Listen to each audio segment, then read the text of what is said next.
Welcome to This Sustainable Life, the premier community on learning to live sustainably. Are you trying to live sustainably? Me too. Enjoy the process? Me too. To hear heads of government, business, culture, sports, and everywhere also doing it, changing government and corporations. I've been on my journey of environmental sustainability for years. My guests and I have learned and share on sustainable food, sustainable farming, sustainable travel, and more. This podcast shares my results, often opinionated, and world-class guests I lead on how to be more sustainable. You're about to hear an episode originally recorded audio only. You'll hear the original podcast name, Leadership in the Environment, because I focus a lot on leadership. Subscribe, upvote, share, and tell everyone about it. We're growing fast. Now here's the episode. I've talked to hundreds of people who say that they want to live by their environmental values and they consider their environmental values to be polluting less. Yet not one person of all of them has changed their flying habits, despite flying being one of the biggest contributions for most of us to global warming, to pollution, and to really annoying parts of our lives. And yet, in my experience, when I changed my flying habits to this, I'm now in my third year of not flying, it's been one of the best things that I've done. People just, not only did they not change, they claim it's impossible not to fly. They say things like, they have family all over the world, as do I. They have jobs that force them to fly, as do I. So what I want to talk about today is values and systems, and try to explain why things that look impossible, and try to explain why things that are clearly not impossible appear impossible. I'm going to start with an example that's a clear-cut case that everybody experiences in their life. Then I want to talk about a big, hundreds of millions of dollar, involving tens of thousands of people's lives case, which I think you'll find very interesting. Then I'll talk about what happens after you get past this confusing a system's values with absolute reality. So the first case is the cereal aisle in the supermarket. We've all been in cereal aisles. When you walk down the cereal aisle, it's a variety of colors, incredible marketing. It looks like a huge diversity of cereals. And from within this system, what's valuable? Colors on the package, sweetness, crispity, crunchity. And when you eat packaged cereals, Froot Loops, F-R-O-O-T, because I don't think they have any fruit in them, Count Chocula, that sort of stuff, it feels like there's a lot of variety. Froot Loops is colorful, Count Chocula is brown. From that perspective, for someone to suggest putting slicing an apple onto your cereal is kind of a weird thing. Froot Loops are already fruity. I don't know if people put fruit on top of industrial cereals like that. If you look on the side of the package, it lists all the vitamins and stuff that they've added to it. So I think a lot of people eat that stuff thinking it's pretty healthy. For someone who lives in that world, their life is full of variety. And if you say to them, how about eating a bowl of oatmeal? And not the Quaker Oats instant with the maple syrup flavors, but I mean like whole oats with nuts and fruit chopped on top, sliced on top. I think most of them would say that's bland. And if you had them eat it, they'd say, this is really terrible. This tastes like cotton. It doesn't have any flavor. It's not crispity, crunchy. That's not to say that it doesn't have flavor. It's just that they can't taste it if they've been if they've been overloading, saturating their taste buds with the Froot Loops and the Count Chocula and probably throwing on their soda and Doritos and things like that. Actually, if you go for, if you go for, I think it takes a couple weeks, maybe a month, without those really strong sugar, salt, fat flavors overloading everything, you start to pick up, as I have, that fruit and vegetables have a lot more flavor and nuance if you're not overloading the circuits of your taste buds. If you suggest to someone to switch from industrial cereal to oats and actual fruit and actual nuts, most of them will say, no, it doesn't taste good. It's not that it doesn't taste good. It's that within the system that you're in, if people don't see that there's another system, once you've made the switch to the other system, it's weird to go back. Well, you might say, but what difference does it make? I'll just pick one system or another system. If both systems, when you're in it, feel like they have a lot of variety and health and so forth, what does it matter? I'll just pick the one that has the colorful shapes and stuff like that. Well, there's one big difference. Despite the claims of them being healthy, and like Honey Nut Cheerios probably has a thing on it that says healthy heart oats or something like that, which is a fraction of the oats that oats have. Despite their claims of being healthy, one of these systems actually is healthy and the other system is not healthy. And your life literally depends on it. I could also add on that one of them pollutes a lot more. One of them, there's lots of differences between them besides just that one of them tastes full of crispy, crunchy, that sort of stuff. My point is, when you're in one system, if you evaluate the other system by the system that you're in, other things look really impossible. If you make the switch, I think most people who make the switch from industrial to oats, actual fruit, actual nuts, I don't think most people want to change back. When you're in one system, you want to stay in it. But one of them is actually healthy. It actually saves money, saves time, and so forth. You might say, well, cereal's not that big of a deal. From cereals, I want to make a jump in this conversation to what I did historically, which was to airplanes. After I made the switch from packaged food to unpackaged food, and I heard how much pollution flying caused, New York, LA round trip is something like a year of driving per person on that flight if it's coach, more if it's business, and more if it's first class. And when I first had the idea of not flying for a year, I also thought, I got family all over the world. My book was coming out that year. I wanted to do a book tour. It was a very difficult decision, but I also knew that having made that switch from one system to another switch before, I anticipated this switch would work out for me. As it turned out, it did. Why did it look so impossible for me as everybody else says it does for them? Because I was in a system in which the system requires flying. But if you look at where that system goes, you read the paper. It leads to coral reefs dying, mercury in your food, Florida possibly going to be submerged, things like that. You know where it goes. One system leads that way. The other system doesn't necessarily. So I have to ask myself, do I want to keep that system going? I didn't. And so that prompted me to make the switch. Once I made the switch, I got into a new system. That new system, for me, I should say, human beings have been around for hundreds of thousands of years as Homo sapiens. Airplanes have been around for roughly a century. And I think that for those hundreds of thousands of years leading up to that century, probably a lot of people figured out how to be happy. After I made the switch and I started living in a system where I wasn't flying everywhere, what seemed impossible stopped seeming impossible and whole new things opened up. It's not what you don't do. When I say I'm not flying, it's not that I'm not flying. In my head and in my heart, I'm doing other things. So let me give you the big example of someone who made that switch on a huge national security level and found that he could do a lot more than people expected. I want to tell you about the Millennium Challenge 2002. I'm going to read the following from Wikipedia because it described it pretty well. The Millennium Challenge was a major war game exercise conducted by the United States Armed Forces in mid-2002. The exercise, which ran from July 24th to August 15th and cost $250 million, involved both live exercises and computer simulation. It was meant to be a test of future military transformation, that is, a transition toward new technologies that enable network-centric warfare and provide more effective command and control of current and future weaponry and tactics. The simulated combatants were the United States, referred to as Blue, and an unknown adversary in the Middle East, the Red Team, which was basically Iran. This was a major war game situation in which the United States was testing its use of technology against a small foe that was supposed to be like if someone in Iran went rogue. In the system that this was set up, everybody knew that the United States was going to win. They asked a retired Marines general to simulate being the rogue person from, this Middle East state, something like Iran. He did not have anywhere near the technology on his side that the Blue Team did, that the one representing the United States did. I'm going to read the following from an article about the guy who played the role of the Middle East rogue leader. Paul Van Riper is tall and imposing. He formerly served in the U.S. Marine Corps in Vietnam and had a long distinguished career. He ran his soldiers directly, concisely, and confidently. He was strict and fair, a student of war who gave clear ideas about how his men ought to conduct themselves. He was aggressive, so all under him obeyed without question. His former soldiers lauded his leadership as natural and effective. In the spring of 2000, senior Pentagon officials approached him post-retirement, planning the Millennium Challenge 2002. They asked Van Riper to play a rogue military commander who had broken from his government in the Persian Gulf and was threatening to throw the entire region into war.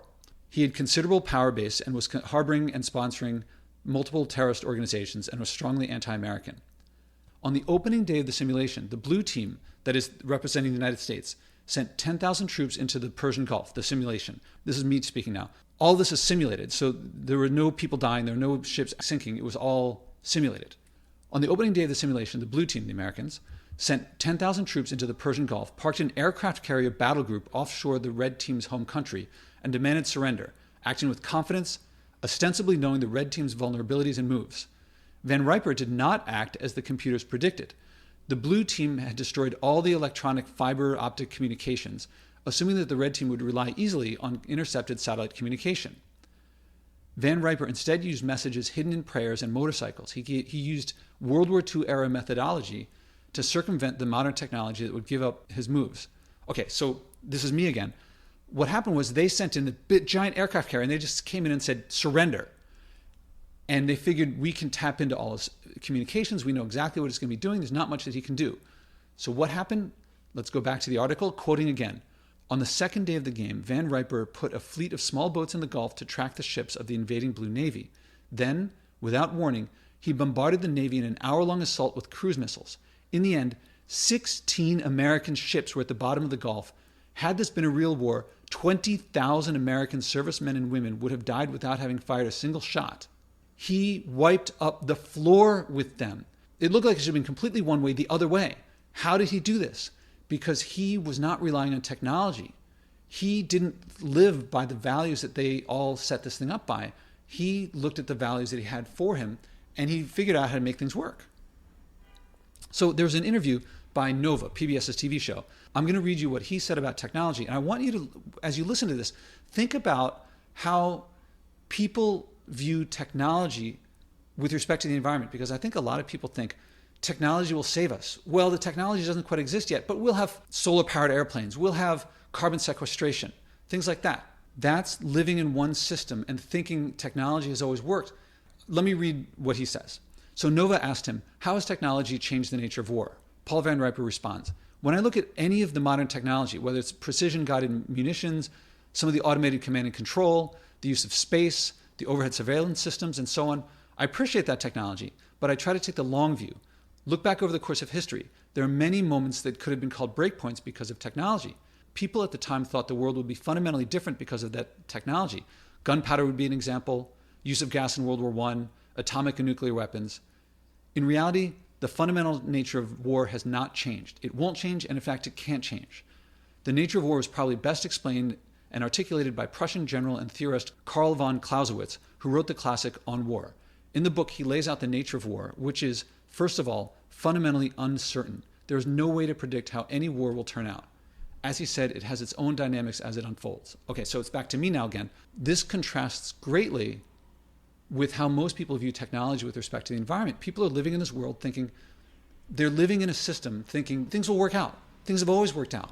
But the situation has changed. We can no longer expand out into new territories. We can no longer believe, as we once did, that any human being is so small compared to the whole planet that whatever we do won't change things on a global level. Well, that's my perspective. You may feel differently, but it seems pretty clear to me that this is the way things are. PBS also asked him, but technology evolves. Is it vitally important to pursue new technology? This is me talking. I'm not here to say technology, we shouldn't use it. I agree with what he says about technology and war. So here, Van Riper says, anyone who understands war would never deny the place of technology. It has a very prominent place, a very important place. The American nation needs to invest all it can afford in new technologies for the military. It just needs to be very careful that that investment supports an operating idea or concept. It's not technology for technology's sake. Worst of all would be for technology to lead the military instead of the ideas leading the development of the technology. The first thing you have to understand is how you plan to fight in the future or in a particular engagement, a particular war. Once you understand how you're going to fight, then you bring the technology to it. If you lead with technology, I think you're bound to make mistakes. This describes how I look at technology with respect to the environment. Yes, by all means, put everything we have into developing new technologies, but to serve a goal. I think that goal has to be to change our beliefs and goals guiding the system. If you simply make the system more efficient and that system is driving us toward, you've read the headlines, you know what it's driving us toward. Species extinctions, global warming, pollution, litter everywhere. Before that simulation, I believe that everybody, except for Van Riper himself, would have said it's impossible for red to beat blue. What happened? He wasn't in that system. They were not describing impossibility of absolute reality. They were describing impossibility of their system, which had a certain set of values that he did not share. His values led him to win. And in my experience, that applies to choosing not to fly yourself. If you don't question the system that you're in, it's impossible to imagine not flying. If you leave that system, you find that there's much more possible. And then I got to tell you, when you look back at that system after you've left it, what seemed impossible, it's not impossible. There's a lot of problems with that system. And there's a lot of things that people think make them happy that you can get that happiness without all the pollution that comes with it. Let me give you an example from my life. I'm now in my third year of not flying. And it occurs to me that the longer I go without flying, the more I want not to fly. The more flying doesn't make sense. Will I fly again in my life? I'm not sure. I think it's a pretty high chance that I will, but a lot less than I used to. But I'd like to see the Eiffel Tower again. I'd love to eat Thai food in Thailand. That's my favorite cuisine. And not flying makes it kind of difficult. So I started thinking, what could I do? Naturally, you get to boats. I don't want to take a cruise ship. I don't want to take, they take passengers on freight boats, but those things look a lot like Count Chocula, if you know what I mean. That leaves sailboats.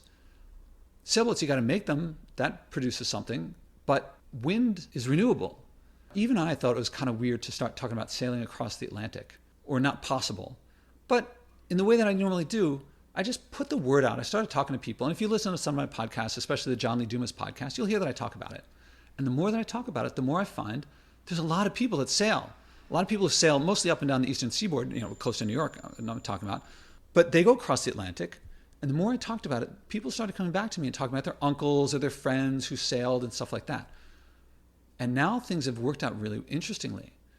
For one thing, in New York City's harbor, there are sailing lessons, and they're not really that expensive. I've saved a lot of money by not flying. I got to mention, because when I think sailing, I think that's something that, like yachts, is something that rich people do. By the way, being at NYU and just talking about environmental things, there's a lot of people who say, when you talk about food, they're like, oh, you have some privilege or you have some special ability to get food, but what about people who can't? What about people who don't have access to, who live in food deserts and things like that? I don't quite get where they're going. If they're suggesting that I should pollute more because other people don't have access to some food, that's a whole other issue. But as far as I can tell, everyone who's ever suggested that to me flies. And flying seems like a lot bigger of a deal than not polluting by... Anyway, I don't quite get what they're saying, but I can tell you this. Everyone who points out privileged stuff, they seem to fly. But by not flying, I have more money to spend on boating. These boats that you take the courses from in the New York City harbor, they're used every single day. And so the cost per person drops a lot. And so you're not buying fuel, you're just going out on a boat. Anyway, so one, I signed up to take lessons. If you listen to John Lee Dumas' episode, you'll hear that he takes on a challenge of where he lives in Puerto Rico, he's picking up trash one time per month for this year. And at the end of that episode, I mentioned to listeners, if anyone is interested in going to Puerto Rico to pick up garbage with John Lee Dumas and you have a boat, I'd love to go on a boat with you. Well, I started mentioning that to people, and a friend of a friend in Atlanta has said that he's been sailing for a few years and he wants to sail. And when I mentioned the prospect of picking up garbage on John Lee Dumas' beach, he was like, that sounds great. So now look at this coming together. I got someone who sails and has done it enough that he can go to the Caribbean. He's got access to a boat, and other people started getting on board, and it might start coming together. Now, I've also been invited in June of 2019 to a big event in Europe. And so I want to be able to get across the Atlantic, be able to not be dead weight on a boat to go across the Atlantic. Will I be able to learn fast enough? I'm not sure, but it certainly gives me a deadline to keep trying. I should mention one of the people who wants to go on a boat to the Caribbean has connections to media, and he's talking about he was like, Josh, you got to make a show out of this. And so we started talking about making a show out of it. He wants to do like antics on the high seas or hijinks on the high seas. I want to make sure that whatever we do makes it clear that we're not just having fun in the ocean, but we're specifically doing what happens when you don't fly. When you live by your values, you end up finding things that work really well. I'm a big fan of having new technologies and having more efficient solar and more efficient wind and stuff like that. But sailing is a millennia old technology. I don't even know if we can call it technology. And it works pretty well. I mean, will I be able to get across the Atlantic? I'm not really sure. I don't think it's held me back from things. I think it's given me a lot of opportunities to do things that I couldn't have done otherwise now that I'm in the system. All right, so I've gone on for a while. I wanted to talk about the cereal aisle and how it represents how living in one system blinds you to the possibility of another system. And as long as you're in that first system, other stuff tastes really bland. It seems impossible. If you decide to change the system first, then you realize it works.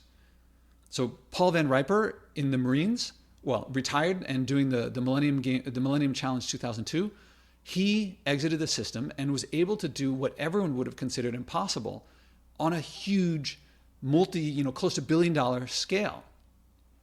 And in my life, I found that not flying, once I changed the system, I found it's very easy to stay this way and whole new opportunities arise. It's possible I'll go out on the water. I'm taking my first lessons starting tomorrow to learn to sail. It's possible that I won't like it at all. It's possible I'll give it up, but I have a feeling I'm going to like it a lot. And I have a feeling I'm going to start doing things that other people couldn't do, and I'm going to have a lot of fun. I think this is not the last that you'll hear about sailing. All right, I've gone on for a while. This was me talking about systems and values within systems. If you don't exit the system, if you believe that that system is absolute reality, you're going to prevent yourself from doing a lot of things that you could do. So if you want to pollute less, think about the system that you're in. Think about, is it possible that there are other systems with other values that might be just as stable and might work just as well for you? It's worked for me.